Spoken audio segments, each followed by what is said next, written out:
الحمد لله نحمده ونستعينه ونستغفره ونؤمن به ونتوكل عليه ونعوذ بالله من شرور أنفسنا ومن سيئات أعمالنا من يهده الله فلا مضل له ومن يضلل فلا هادي له ونشهد أن لا إله إلا الله وحده لا شريك له ونشهد أن سيدنا ونبينا ومولانا محمدا عبده ورسوله صلى الله تبارك وتعالى عليه وعلى آله وصحبه وبارك وسلم تسليما كثيرا كثيرا. أما بعد، فعن أبي ذر الغفاري رضي الله تعالى عنه أنه قال: جاء رجل إلى النبي صلى الله عليه وسلم وقال: يا رسول الله، أي الأعمال خير؟ قال: إيمان بالله وجهاد في سبيله. ثم قال: يا رسول الله، أي الرقاب أفضل؟ قال: أغلاها ثمنا وأنفسها عند أهلها. ثم قيل لرسول الله صلى الله عليه وسلم: أفرأيت إن لم أستطع بعض العمل؟ قال: فتعين صانعا أو تصنع لأخرق. ثم قيل: أفرأيت إن ضعفت عن ذلك؟ قال: تدع الناس من الشر فإنها صدقة لك، أو كما قال صلى الله عليه وسلم. محترم بزرگوں اور بھائیوں، اس وقت ہم نے آپ کے سامنے سرکار دو عالم جناب محمد الرسول اللہ صلی اللہ علیہ وسلم کا وہ ارشاد گرامی ذکر کیا ہے جس کو نقل کرنے والے صحابی رسول رضی اللہ تعالی عنہ کا نام حضرت ابو ذر غفاری رضی اللہ تعالی عنہ ہے۔ ابو ذر غفاری رضی اللہ تعالی عنہ کا اصل نام جندب ابن جنادہ ہے، اور یہ معروف و مشہور ہو گئے ابو ذر کے نام سے۔ قبیلہ غفار سے تعلق رکھنے والے تھے، اس لیے غفاری کہا جاتا تھا۔ جاہلیت کے زمانے میں لوٹ پاٹ ڈاکہ زنی کے حوالے سے اس علاقے میں جو قبیلہ اور خاندان معروف و مشہور تھا وہ یہی قبیلہ تھا جس کو غفار کہا جاتا تھا۔ اسی قبیلے کے فرد ہیں حضرت جندب ابن جنادہ ابو ذر غفاری رضی اللہ تعالی عنہ، جو نبی کریم علیہ السلام کے دامن فیض سے وابستہ ہوتے ہیں اور شریعت و سنت کی اتباع سے لبریز ایسی زندگی گزارتے ہیں کہ پھر قیامت تک آنے والے انسانوں کے لیے ابو ذر غفاری رضی اللہ تعالی عنہ کی زندگی مثال بن جاتی ہے، نمونہ بن جاتی ہے۔ تقوی، طہارت، پاکیزگی، حق گوئی، صدق بیانی، جرأت و ہمت، شجاعت و دلیری، بے باکی اور بے خوفی، یہ حضرت ابو ذر غفاری رضی اللہ تعالی عنہ کے امتیازات و خصوصیات میں شمار کی جانے والی صفات ہیں۔ حضرت ابو ذر رضی اللہ عنہ ارشاد فرماتے ہیں کہ ایک صاحب نبی پاک علیہ السلام کے خدمت میں حاضر ہوئے اور سوال کیا کہ یا رسول اللہ ای الاعمال خیر، اے اللہ کے رسول ہمیں یہ بتائیے کہ کون سا عمل ہمارے لیے دینی اور دنیاوی اعتبار سے مفید اور نفع بخش اور بہتر قرار دیا جا سکتا ہے۔ حضرات صحابہ کرام رضوان اللہ تعالی علیہم اجمعین کی نبی کریم علیہ الصلاۃ والسلام نے ایسی تربیت فرمائی تھی کہ وہ صرف دنیاوی کامیابیوں کے حوالے سے فکر مند نہیں رہا کرتے تھے، بلکہ اخروی کامیابیوں کے حصول کا حقیقی جذبہ ان کے دلوں کے اندر پایا جاتا تھا۔ وہ اللہ کے حبیب صلی اللہ علیہ وسلم سے ان نسخوں کو حاصل کرنا چاہتے تھے جن پر عمل کر کے اپنی آخرت کو کامیابی سے ہمکنار کر سکے۔ صحابہ کرام رضوان اللہ علیہم اجمعین کے جذبات امت کے ہر فرد کو یہ سبق دیتے ہیں کہ ہمیں صرف دنیاوی میدان میں کامیابیوں کے حصول کی تمنا اور آرزو اپنے دل میں نہ رکھنی چاہیے، بلکہ دنیاوی میدان میں کامیابیوں سے زیادہ فکر آخرت کے میدان میں کامیابی کے حوالے سے ایک مومن و مسلمان کو کرنی چاہیے۔ یقیناً دنیا میں بھی کامیابی کی منزلوں تک پہنچنے کی کوشش ہونی چاہیے، لیکن اس سے کہیں زیادہ کوشش اس بات کی ہونی چاہیے کہ ہماری آخرت بھی کامیابیوں سے ہمکنار ہو سکے، اس لیے کہ اصل زندگی وہی ہے جو اس دنیا کے بعد شروع ہونے والی ہے۔ یہی جذبہ پیغمبر علیہ السلام نے ہر صحابی کے دل میں اتارا تھا۔ چنانچہ وہ جو سوال کر رہے ہیں اس سوال کے اندر یہی مضمون چھپا ہوا ہے کہ میرے آقا مجھے یہ بتائیے کہ میں کون سا ایسا عمل کروں جو مجھے اخروی کامیابیوں سے ہمکنار کرا سکے، دنیا میں بھی مجھے عزت مل سکے اور آخرت میں بھی نجات و سرخروئی میرا مقدر بن سکے۔ نبی کریم علیہ السلام نے اس کے جواب میں دو باتیں ارشاد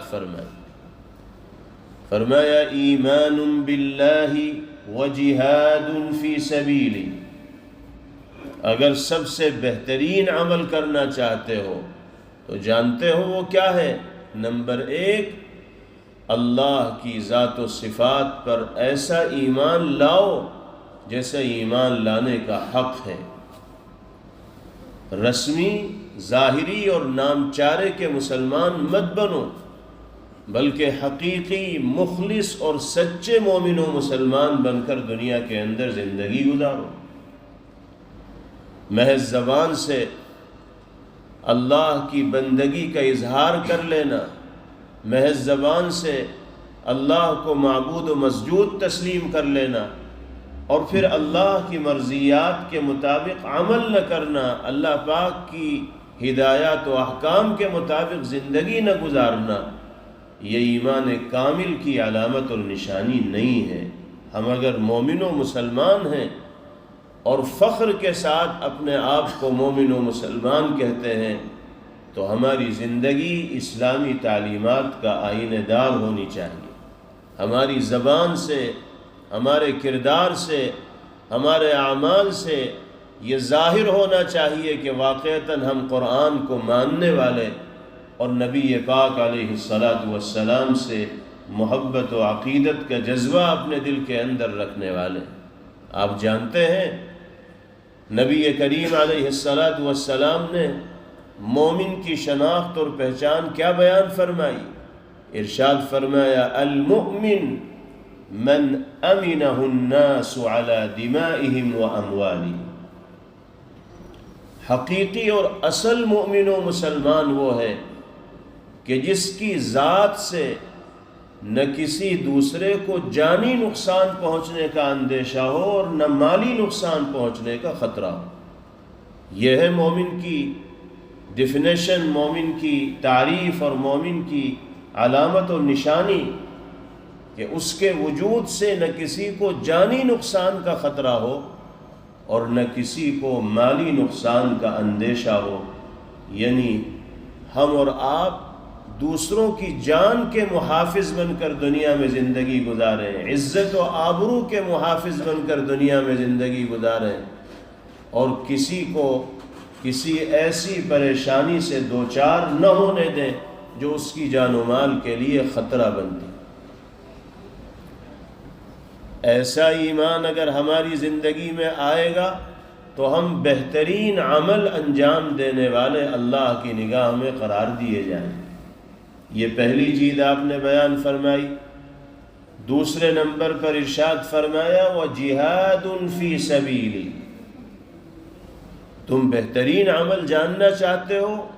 میں بتاتا ہوں، بہترین عمل یہ ہے کہ اللہ کی راہ میں اللہ کی رضا اور خوشنودی حاصل کرنے کے لیے ہر طرح کا مجاہدہ، ہر طرح کی قربانی، ہر طرح کی جد و جہد پیش کرنے کا جذبہ اپنے دل کے اندر رکھنا ہوگا۔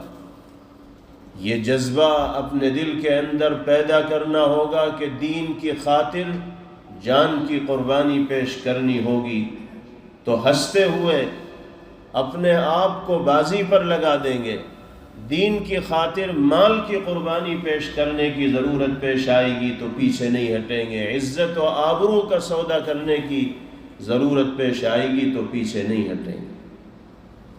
جہاد فی سبیل اللہ کے مفہوم میں یہ تمام کی تمام چیزیں شامل ہیں۔ یہ صحیح ہے کہ اصل جہاد وہ ہے جو اسلام دشمن طاقتوں کے مقابلے میں میدان عمل کے اندر آ کر کیا جاتا ہے، لیکن اپنے نفس کو شریعت کے تقاضوں پر ڈھالنے کی کوشش کرنا یہ بھی زبان رسالت کے اعتبار سے جہاد سے کم رتبہ عمل نہیں ہے۔ پیغمبر علیہ السلام نے فرمایا المجاہد من جاہد نفسہ، حقیقی مجاہد وہ ہے جو اپنے نفس سے جہاد کرنے والا ہو، اپنے آپ سے مقابلہ کرنے والا ہو، اپنے اندرون سے مزاحمت کرنے والا ہو۔ جی چاہ رہا ہے کہ مسجد کی طرف نہیں جاؤں گا، طبیعت راغب نہیں ہو رہی ہے جماعت کے ساتھ نماز کی ادائیگی کے لیے، گھر میں آرام سے بیٹھے ہوئے ہیں، دلچسپیوں کے کاموں میں مشغول ہیں، لیکن اللہ کے منادی کی آواز جب کانوں سے ٹکراتی ہے تو دل کی خواہش کو پس پش ڈال کر اللہ کی بارگاہ میں سجدہ ریز ہونے کے لیے اگر ہم آ رہے ہیں تو ہمارا یہ عمل اللہ کے ہاں جہاد کے برابر ثواب رکھنے والا شمار کیا جائے۔ اپنے نفس کے خلاف جہاد۔ نفس انسان کو بہت سی ایسی چیزوں کی طرف بلاتا ہے، ایسے کاموں کی دعوت دیتا ہے جو شریعت و سنت کے خلاف ہیں۔ ہم نفس کی اس دعوت کو مسترد کریں گے اور اللہ اور اس کے رسول صلی اللہ علیہ وسلم کے پیغام کو قبول کریں گے، یہ بھی اللہ کی راہ میں جہاد ہے۔ طبیعت چاہ رہی ہے موبائل کی اسکرین پر گندے غلیظ اور غلط مناظر دیکھنے کو، گندے پروگراموں میں اترنے کو، وقت ضائع کرنے کو جی چاہ رہا ہے، لیکن اللہ کے حبیب صلی اللہ علیہ وسلم کا ارشاد گرامی یاد آ گیا کہ مسلمان کی خوبی یہ ہے کہ وہ بیکار کے کاموں سے، لایانی امور سے، گناہ کے کاموں سے بچے۔ آپ کا یہ ارشاد گرامی نگاہوں کے سامنے آنا تھا کہ ہم نے دل کی چاہت پر پیر رکھا اور اللہ کے حبیب صلی اللہ علیہ وسلم کی ہدایت پر عمل کرتے ہوئے وقت کو ضائع کرنے والی اور برباد کرنے والی چیزوں سے دوری بنائی، تو یہ بھی جہاد کے مساوی عمل قرار دیا جائے۔ یہ بہت وسیع مفہوم رکھنے والا جملہ ہے۔ اپنی زندگی کو مکمل طریقے سے شریعت و سنت کے تقاضے پر ڈھالنا اللہ کی رضا اور خوشنودی حاصل کرنے کے لیے راہ خدا میں جد و جہد کرنے والا اور مجاہدہ کرنے والا عمل ہے۔ اللہ تعالی ہمیں ایسا ہی جذبہ جہاد نصیب فرمائے اور دینی تقاضوں کو ترجیحی حیثیت عطا کرنے کی توفیق باری تعالی ہمیں نصیب فرمائے۔ دوسرا سوال وہ صحابی کرتے ہیں کہ یا رسول اللہ ای الرقاب افضل، اے اللہ کے رسول یہ بھی بتائیے کہ کون سے غلام کو آزاد کرنا زیادہ فضیلت رکھنے والا عمل ہے۔ آپ جانتے ہیں کہ اسلام جب اس دنیا کے اندر آیا تو غلاموں اور باندیوں کا رواج تھا۔ جو لوگ صاحب ثروت و مالدار ہوا کرتے تھے وہ مردوں اور عورتوں کو غلام و باندی بنا کر اپنے ماتحت رکھا کرتے تھے۔ ان کی آزادی کو بیڑیوں میں جکڑ دیا جاتا تھا اور ان کو اپنے ماتحت رہنے کے اوپر مجبور کیا جاتا تھا۔ نبی کریم علیہ السلام دنیا میں تشریف لائے تو آپ نے غلامی کے اس سلسلے کو جڑ سے اکھاڑنے کی کوششیں شروع فرمائیں اور آپ نے لوگوں کو یہ حقیقت سمجھائی کہ آزاد رہنا انسان کا فطری حق ہے، اس حق سے انسان کو محروم نہ کرنا چاہیے۔ چنانچہ اس رسم کے خاتمے کے لیے آپ نے غلاموں کی آزادی کو ایک ایسے عمل کے طور پر متعارف کرایا جو بڑے اجر و ثواب کا باعث و ذریعہ بنتا، تاکہ لوگوں میں شوق پیدا ہو اور وہ غلاموں کی آزادی کے ذریعے اللہ کے انعام کے اپنے آپ کو مستحق قرار دے سکے۔ یہ بھی انسان کی فطرت ہے۔ اگر آپ کسی کام کو کرنے پر انعام کا اعلان کریں گے تو بہت سے لوگ وہ انعام حاصل کرنے کے لیے کام کرنے لگیں گے۔ مثال کے طور پر نمازوں کی پابندی پر انعام کا اعلان کر دیا جائے کہ 40 دن تک جو آدمی فجر کی نماز باجماعت مسجد میں ادا کرے گا تو اسے 10,000 پاؤنڈ انعام میں ملیں گے، تو مسجدیں بھری ہوئی دکھائی دیں گی، اس لیے کہ ہر آدمی کے دل میں 10,000 پاؤنڈ کی قدر و قیمت اور اہمیت ہے۔ وہ جانتا ہے کہ اتنی بڑی رقم ہاتھ آئے گی تو مجھے کتنا فائدہ ہوگا۔ اس انعام کو حاصل کرنے کے لیے وہ ایک وقت کی بھی نماز نہیں چھوڑے گا اور پابندی کا اہتمام کرے گا۔ یہ فطرت ہے انسان کی، اس میں کوئی حرج کی بات بھی نہیں، اس کے ذریعے سے شوق پیدا کیا جاتا ہے۔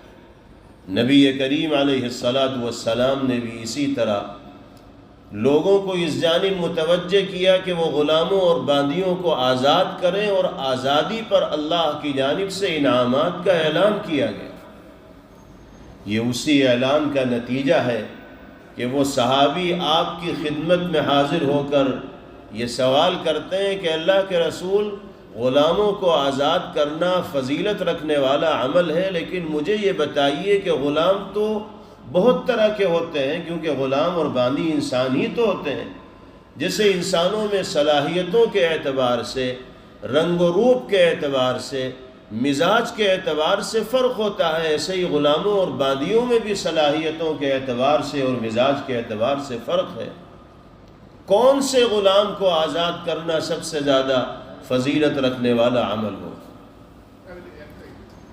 آپ نے فرمایا اغلاها ثمنا وانفسها عند اهلها، سب سے زیادہ فضیلت رکھنے والا عمل اس غلام کو آزاد کرنا ہے جو سب سے زیادہ مہنگا اور قیمتی ہو اور مالک کی نگاہ میں سب سے زیادہ محبوب اور پسندیدہ۔ یہ قرآن مقدس کی ایک آیت کی ترجمانی ہے۔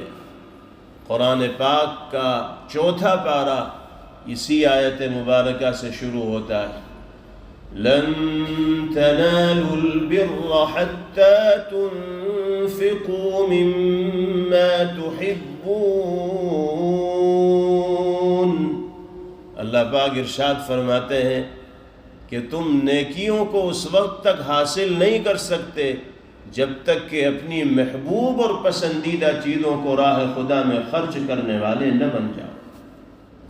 وہ غلام جو دل سے اترا ہوا ہے، وہ غلام کہ جس کی مارکیٹ میں کوئی ویلو نہیں، کوئی قیمت نہیں، اسے اگر آزاد کیا جا رہا ہے تو کوئی کمال کی بات نہیں۔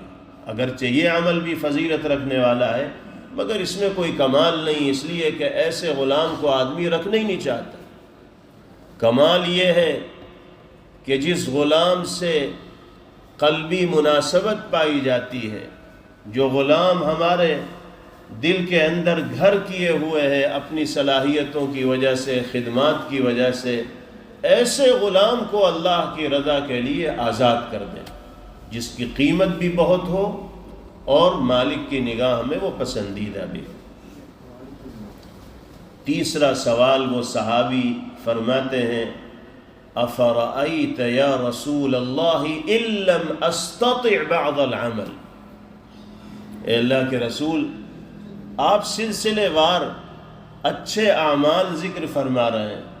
پہلے نمبر پر فرمایا اللہ کی ذات پر ایمان لانا، اس کی راہ میں مجاہدہ کرنا۔ دوسرے نمبر پر فرمایا کہ قیمتی اور پسندیدہ غلام کو راہ خدا میں آزاد کر دینا۔ میں یہ پوچھنا چاہتا ہوں کہ اگر ہمارے پاس غلام ہی نہ ہو کہ جس کو ہم آزاد کر سکیں تو پھر ہمیں یہ فضیلت کیسے ملے گی؟ ہم چاہتے ہیں کہ ہمیں بھی یہ انعام مل جائے جو اللہ غلام آزاد کرنے والوں کو دے رہے ہیں، لیکن ہمارے پاس غلام ہے ہی نہیں، ہمیں یہ انعام کیسے ملے گا؟ افرأیت ان لم استطع بعض العمل، اگر ہم یہ کام کرنے کی استطاعت نہ رکھتے ہوں اور اجر و ثواب کے مستحق ہوں تو کیسے مستحق بنیں گے؟ قربان جائیے، نبی کریم علیہ السلام کے جواب پر آپ نے اس سوال کے جواب میں وہ جملہ ارشاد فرمایا کہ جس پر عمل کر کے ہر سطح کا انسان عظیم الشان انعامات کا اللہ کی جانب سے مستحق بن سکتا ہے۔ آپ نے فرمایا فَتُعِينُ صَانِعًا أَوْ تَصْنَعُ لِأَخْرَقٍ، اگر آزاد کرنے کے لیے غلام تمہارے پاس نہیں اور اللہ کی جانب سے انعامات حاصل کرنا چاہتے ہو تو کسی گم ہونے والے انسان کو سیدھا راستہ دکھا دو، کسی اناڑی اور غیر ماہر انسان کا ہاتھ بٹا دو، اس کا کام بنا دو، اللہ تمہیں بھی انعام کا مستحق قرار دے دے۔ فَتُعِينُ ضَائِعًا، ضائع کا مطلب وہ آدمی جو راستہ بھٹک گیا ہو، یا وہ آدمی جو آنکھوں سے دیکھنے کی صلاحیت نہ رکھتا ہو، ایسے انسان کو اگر آپ منزل کی راہ دکھا دیں گے، کسی بھی حیثیت سے اس کی رہنمائی کر دیں گے، تو آپ کا یہ عمل اللہ کی نگاہ میں عبادت کے برابر ثواب رکھنے والا ہوگا، صدقے کے برابر ثواب رکھنے والا ہوگا، آپ اجر کے مستحق قرار دیے جائیں گے۔ صرف غلاموں کو آزاد کرنا ہی دینداری نہیں ہے، بلکہ کسی اندھے کو راستہ دکھانا یہ بھی دین کا اعلیٰ درجہ ہے۔ راستہ بھٹکے ہوئے انسان کی رہنمائی کر دینا کہ دائیں جانب جاؤ گے تو تمہیں تمہاری منزل مل جائے گی، بائیں جانب جاؤ گے تو تمہاری منزل مل جائے گی، یہ بھی ایک دینی عمل ہے، اور وہ کام ہے کہ جس پر انسان اجر و ثواب کا مستحق ہوتا ہے۔ عام طور پر اس طرح کے سماجی کاموں کو دین کا حصہ تصور نہیں کیا جاتا۔ پیغمبر علیہ السلام نے یہ جواب دے کر فرمایا کہ دین نماز، روزے، تلاوت و ذکر کے دائرے میں محدود نہیں ہے۔ نماز، روزہ اور تلاوت و ذکر تو دین کا حصہ ہے ہی، لیکن اندھے کو راستہ دکھانا، بھٹکے ہوئے انسان کو منزل تک پہنچانے کی کوششیں کرنا، یہ بھی دین کا حصہ ہے۔ او تصنع لأخرق، یا کوئی اناڑی آدمی ہے، غیر ماہر ہے، مثال کے طور پر ایئرپورٹ پر آپ کو کوئی ایسا آدمی مل گیا جو کارروائی نہیں کر پا رہا ہے، فارم فلپ نہیں کر پا رہا ہے، یا آن لائن جو کارروائیاں ہوتی ہیں ان کو نہیں کر پا رہا ہے، اللہ نے آپ کو مہارت دی ہے، آپ اس کا ہاتھ بٹا دیں اور 5 منٹ میں اس کا بھی کام کر دیں تو آپ کو بھی صدقے کے برابر ثواب ملے۔ اس طرح کے واسطے انسان کو زندگی میں بار بار پڑتے ہیں، لیکن عام طور پر آدمی اپنے آپ میں اتنا مگن رہتا ہے کہ دوسرے کی پریشانی کو دور کرنے کی فکر اس کے دل کے اندر نہیں آتی۔ نبی کریم علیہ السلام نے صاف لفظوں میں فرمایا کہ کسی غیر ماہر، اناڑی اور نا انجان انسان کی مدد اگر آپ کے ذریعے سے ہوگی تو اللہ آپ کو صدقے کا ثواب مرحمت فرمائیں گے۔ اپنے موبائل ہی کے ذریعے بہت سے کام کیے جاتے ہیں، آن لائن فارم بھی فلپ کیے جاتے ہیں اور دیگر کام بھی ہوتے ہیں جو آج کی دنیا میں موبائل کے ذریعے ہونے لگے۔ بہت سے لوگ استعمال کرنا نہیں جانتے، انہیں ضرورت ہوتی ہے کہ کوئی ان کی مدد کر دے، کوئی ان کو بتا دے۔ ایسے موقع پر ہمیں پیچھے نہ ہٹنا چاہیے، قدم آگے بڑھانا چاہیے اور دین کا حصہ سمجھ کر لوگوں کا تعاون کرنا چاہیے۔ جیسے نماز عبادت ہے، تلاوت عبادت ہے، اسی طرح اگر ہم بھائیوں کی اس انداز میں مدد کریں گے تو وہ بھی عبادت ہے۔ آخری سوال وہ صحابی رسول نبی کریم علیہ الصلاۃ سے فرماتے ہیں افرأیت ان ضعفت عن العمل،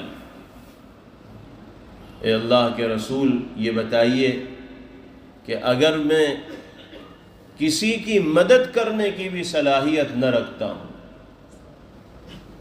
میرے اندر اتنی صلاحیت نہیں ہے کہ میں جسمانی طور پر کسی معذور و مجبور انسان کی مدد کر سکوں، مالی طور پر کسی مجبور و معذور انسان کی مدد کر سکوں، کسی کے بوجھ کو اپنے کاندھوں پر لاد تک منزل تک پہنچا سکوں، کسی کو راستہ بتا سکوں، مجھے ہی راستہ نہیں پتا تو دوسرے کو کیسے بتاؤں؟ اگر میرے سامنے ان اعمال میں سے کوئی عمل بھی نہ ہو تو پھر میں اللہ کی جانب سے انعام کا مستحق کیسے بنوں؟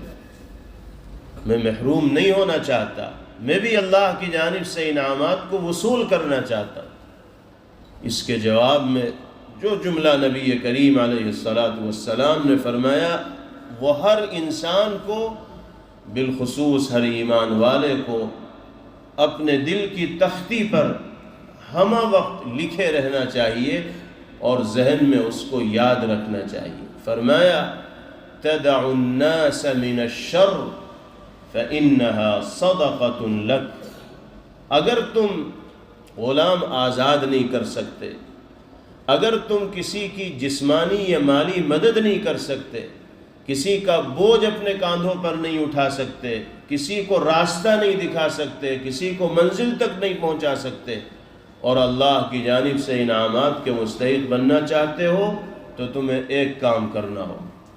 وہ کام یہ ہے کہ اپنے آپ کو ایسا بناؤ کہ کسی کو تمہاری ذات سے تکلیف نہ پہنچے۔ اگر تم نے اپنے کو ایسا بنا لیا تو یہ وہ صدقہ ہوگا جس کا فائدہ تم اپنے آپ کو پہنچا رہے۔ اب آپ بتائیے کہ دنیا میں کون سا انسان ایسا ہو سکتا ہے جو پیغمبر علیہ السلام کی اس آخری ہدایت پر عمل کرنے کی صلاحیت نہ رکھتا؟ کتنا ہی مالی اعتبار سے کمزور انسان ہو، جسمانی اعتبار سے کیسا ہی کمزور انسان ہو، کسی بھی طبقے سے تعلق رکھنے والا انسان ہو، وہ یہ تو کر ہی سکتا ہے کہ اپنے وجود سے کسی کو نقصان پہنچانے والا نہ بنے، شر کا باعث نہ بنے، مضرت کا باعث نہ بنے، نقصان کا باعث نہ بنے، اذیت کا باعث نہ بنے۔ ہر انسان بالخصوص ہر ایمان والا چاہے تو اپنے آپ کو ایسا بنا سکتا ہے، اور نہ چاہے تو گناہوں کے دروازے بھی کھلے ہوئے ہیں، ضلالت و گمراہی کا میدان بھی وسیع ہے، بیسیوں طریقے لوگوں کو تکلیف پہنچانے کے دنیا کے اندر عام ہیں۔ کسی بھی طریقے کو اختیار کر کے انسان لوگوں کے لیے شر، فساد اور بگاڑ کا سامان کر سکتا ہے۔ چاہے تو بہت کچھ ہے اور نہ چاہے تو کچھ بھی نہیں، اور اپنے آپ کو پیغمبر علیہ السلام کی ہدایت و تعلیمات پر گامزن رکھنا اس کے لیے آسان اور سہل ہوگا۔ ہمیں یہ عزم کرنا چاہیے، ارادہ کرنا چاہیے کہ اولاً کوشش یہ ہوگی کہ ہماری ذات سب کے لیے فائدہ مند ہو، نفع بخش ہو، ہماری زبان سے ادا ہونے والے جملے بھی لوگوں کو فائدہ پہنچانے والے ہوں، ہمارا کردار بھی لوگوں کو فائدہ پہنچانے والا ہو، ہمارے اعمال بھی لوگوں کو فائدہ پہنچانے والے ہوں۔ پہلی کوشش تو اس کی کرنی ہوگی، لیکن اگر ہم فائدہ پہنچانے میں کامیاب نہیں ہو پا رہے ہیں تو اپنے آپ کو اس بات کا تو لازمی طور پر پابند بنانا ہوگا کہ کسی کو نقصان نہ پہنچائیں۔ چلیے فائدہ نہیں پہنچ رہا آپ کی ذات سے، ٹھیک ہے، اس کو گوارا کر لیا جائے گا، لیکن نقصان پہنچے آپ کی ذات سے اور آپ اپنے کو مومن و مسلمان کہیں، پیغمبر علیہ السلام سے محبت کا رشتہ دل میں قائم رکھنے والا کہیں، اور لوگوں کے لیے نقصان کا باعث بننے والے ہوں، تو یہ تو اسلام کے نام پر دھبا ہوگا، مسلمانوں کے نام پر کلنک ہوگا، ہم پھر نام کے مسلمان رہ جائیں گے، اسلام اور ایمان کی روح ہمارے ذہن و دماغ سے نکل جائے گی۔ جناب رسول اللہ صلی اللہ تعالی علیہ وسلم نے ایک سوال کے جواب میں ارشاد فرمایا کہ ساری مخلوق میں اللہ کی نگاہ میں سب سے زیادہ پسندیدہ انسان وہ ہے جو اللہ کے کنبے کو فائدہ پہنچانے والا۔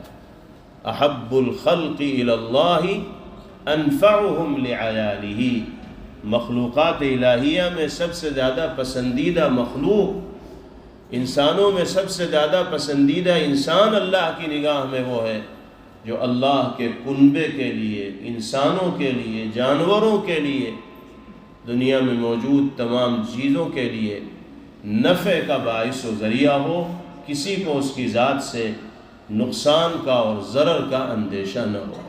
اللہ تعالی ہم سب کو پیغمبر آخر الزماں صلی اللہ تعالی علیہ وسلم کی ان زرعی اور سنہری ہدایات پر عمل کرنے کی توفیق نصیب فرمائے اور ہماری زندگیوں کو باری تعالی انوار شریعت و سنت سے معمور اور منور فرمائے۔ وآخر دعوانا ان الحمد للہ رب العالمین۔